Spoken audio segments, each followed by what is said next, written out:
एक शाम प्राची टीवी पर सीरियल देख रही होती है। तभी उसकी सास वहाँ आती है। अरे सीरियल में तो ऐसे मग्न है जैसे आज रात का खाना पड़ोसी आकर बनाएंगे। मुझे पता ही नहीं था आपने अपने बेटे की शादी पड़ोस में भी की हुई है।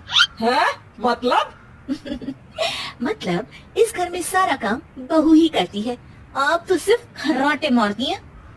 अच्छा जी, फिलहाल तो तुम आराम फरमा रही हो, चलो जाओ, ये मेरी टीवी देखने का समय है। आहा, इसीलिए मुझे भगाया जा रहा है। सॉरी, अब तो बिल्कुल नहीं जाऊंगी। प्राची की इस बात पर दोनों सास बहू के बीच टीवी रिमोट के पीछे बच्चों जैसी छीना झपटी शुरू हो जाती है, जिसके बीच श्लोक भी काम से घर वापस आ जाता है। आज मेरी चूहे बिल्ली की जोड़ी किस बात पर झगड़ रही है? अरे तेरे बीवी मुझे टीवी ही नहीं देखने दे रही। अरे तुम्हारी मम्मी मुझे खाना बनाने के लिए फोर्स कर रही है।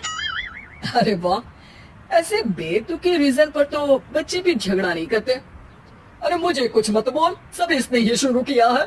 हाँ हाँ, जैसे आपके बहुत दूध की धुली है ना। अरे बस, दोनों चुप। प्राची जाओ, खाने की तैयारी करो। और माँ तो छोड़ो, तुम्हें क्या बोलूं, शांति से अपना सीरियल देखो, मुझे दोबारा लड़ने की आवाज सुनाई नहीं देनी चाहिए। ऐसा बोलकर श्लोक वहाँ से चला जाता है, जिसके पीछे पीछे प्राची भी कुछ न कुछ बड़बड़ाते हुए रसोई में चली जाती है। हाँ हाँ, सासू जी को तो कुछ बोलेंगे ही नहीं, बस मुझ पर ही हुक्म चलता है, खाना बनाओ, जैसे मैं इनके घर में खाना बनाने के लिए आई हूँ।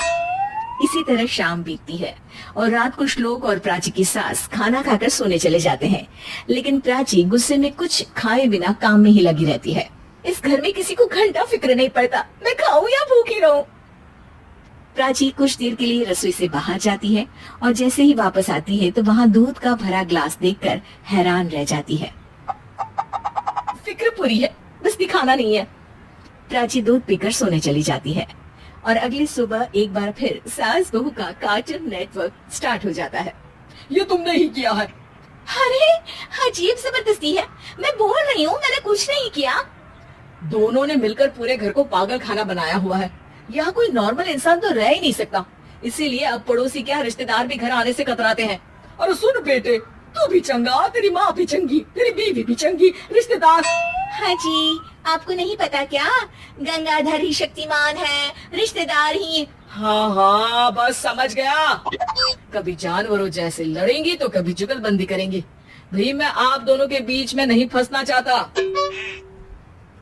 सास बहू की इस मन मौजी जोड़ी से परेशान होकर श्लोक अपना सिर खुजलाता वहाँ से चला जाता है। चलो अब मैं भी कीर्तन में जा रही हूँ।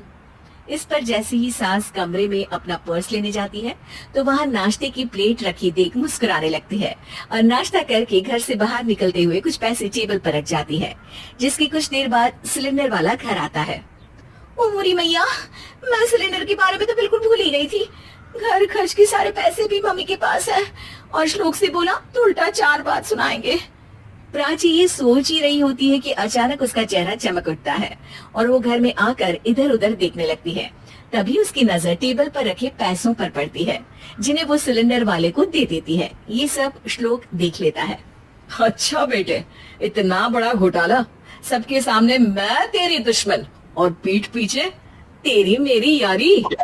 इस पर श्लोक एक प्लान बनाता है और शाम को सब एक साथ बैठे होने पर बोलने लगता है। माँ, तुम दोनों की बहुत लड़ाई होती है, इसलिए मैं सोच रहा हूँ कि प्राची को उसके घर छोड़ाऊं, इससे वो भी खुश रहेगी और तुम भी। अचानक श्लोक की ये बात सुनकर सास बहू शौक से उसकी तरफ देखती है। अरे ऐसे कैसे घर छोड़ाओगे, मुझे कहीं नहीं जाना। अरे तुमने बोला नहीं पर मैंने सुन लिया, तुम्हें मम्मी के साथ रहना अच्छा नहीं लगता, मुझे पता है। अरे वो अरे, जब बहू खुद कुछ काम बोले तो वो तुझे सुनता नहीं, और अब जो इसने बोला ही नहीं वो तू समझ गया। जब उसे नहीं जाना तो फिर जबरदस्ती क्यों कर रहा है? अच्छा, फिर आपको मौसी के घर छोड़ाता हूँ। बस अब आप दोनों एक घर में एक छत के नीचे नहीं रह सकती। मैं इस टॉम एंड जेरी की जोड़ी को और नहीं झेल सकता। है? ऐसे कैसे नहीं रह सकते?